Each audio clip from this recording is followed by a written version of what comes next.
सानेहा कोयटा की मजम्मत के लिए बाजू पर काली पट्टी बांधे सरबरा अवामी तहरीक ने मुल्की सिक्योरिटी पर हुकूमत को आड़े हाथों लिया। डॉक्टर ताहिरुल कादरी ने करार दिया कि नेशनल एक्शन प्लान के तहत मुतलका इदारों ने एजेंडे की तकमील के लिए फौज का साथ नहीं दिया।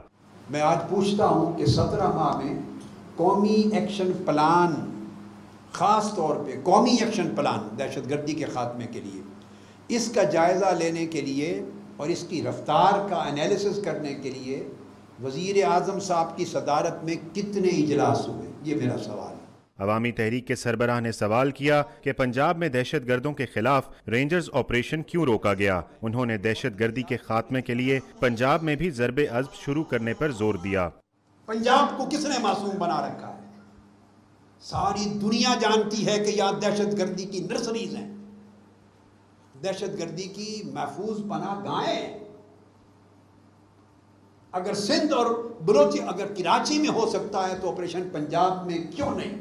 डॉक्टर ताहिरुल कादरी ने कहा कि सी पैक के रूट पर इन इलाकों में मसाजिद और मदारिस कायम किए जा रहे हैं जहां आबादी भी नहीं। हुकूमत पता चलाए कि उनकी फंडिंग कौन कर रहा है। कैमरामैन ज़ीशान हैदर के साथ उमर फारूक, डॉन न्यूज़, लाहौर।